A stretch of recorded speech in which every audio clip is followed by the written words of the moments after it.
Et si la plus grande menace pour notre sécurité financière n'était pas un crash boursier, mais l'immobilité, aujourd'hui on va déconstruire cette idée reçue tenace selon laquelle ne rien faire est le choix le plus sûr. Allez, on commence fort avec une question un peu provocatrice. Et si, en matière d'argent, le fait de ne rien faire était en réalité le choix le plus dangereux de tous? On a tous été formés à voir le risque dans l'action, investir, entreprendre. C'est la volatilité des marchés, c'est la perte potentielle. Ça, c'est le risque visible. Mais les analyses qu'on explore aujourd'hui nous alertent sur un danger bien plus insidieux, le risque invisible, celui qui se cache dans l'inaction. Bon, entrons dans le vif du sujet avec ce premier point, le pari de l'inaction. Ou comment on peut faire un choix sans même s'en rendre compte. Il faut bien comprendre une chose, ne pas investir, ce n'est pas une position neutre. Ce n'est pas rester sur la touche en attendant de voir comment les choses se passent. Non, c'est bel et bien choisir activement une option, une voie avec des conséquences très concrètes. En fait, c'est ni plus ni moins qu'un pari silencieux que tout va rester exactement comme aujourd'hui, que les retraites publiques ne bougeront pas, que l'économie sera stable, que les solidarités familiales ou nationales seront toujours là. C'est un pari sur un monde immobile alors que tout, absolument tout autour de nous, change en permanence. Voyons maintenant comment l'argent qui dort, comment il ne dort pas si tranquillement que ça. En réalité, il se fait grignoter, lentement mais sûrement, par deux voleurs invisibles. Le premier, on le connaît bien, c'est l'inflation. On peut vraiment l'imaginer comme une sorte de taxe invisible qui s'applique à l'épargne et qui ne travaille pas. Elle ne prend rien directement sur un compte, mais elle ronge la valeur de chaque euro jour après jour.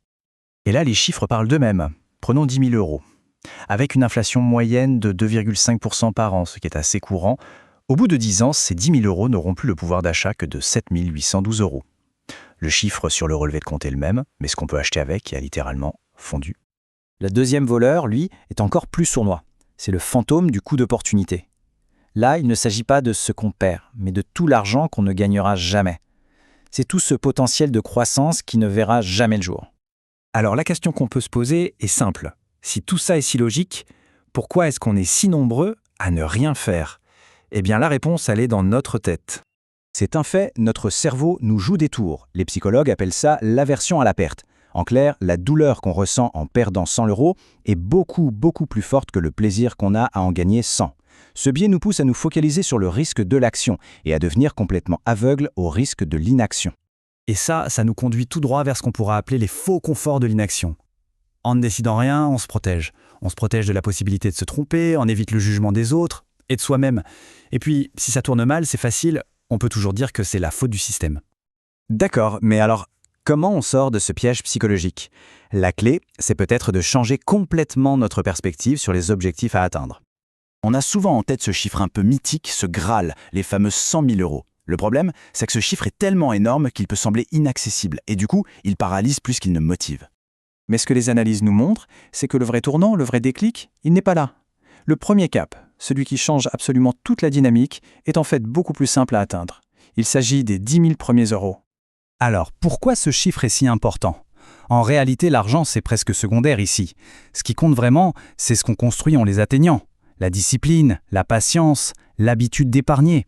C'est une sorte d'école pratique où l'on apprend à gérer ses émotions face au marché et où, surtout, on passe du statut de simple spectateur à celui d'acteur de ses propres finances.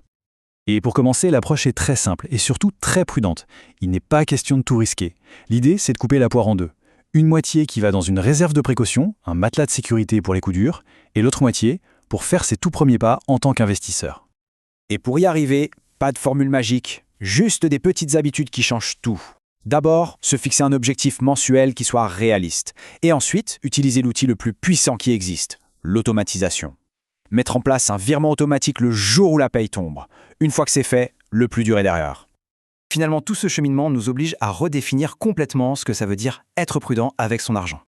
Et on touche ici au cœur du sujet, à l'idée la plus importante. La vraie prudence, ce n'est pas d'essayer d'éviter tous les risques. C'est impossible. Non, la vraie prudence, c'est de choisir, en pleine conscience, les risques qu'on est prêt à accepter. Parce qu'au final, il ne faut pas se leurrer. Ne pas décider, c'est quand même prendre une décision. C'est juste la décision de laisser des forces extérieures comme le temps et l'inflation décider à sa place. Ce qui nous laisse avec une dernière question, une question à se poser personnellement. Puisque l'inaction est bel et bien un choix, quelles sont, pour soi, ses véritables conséquences?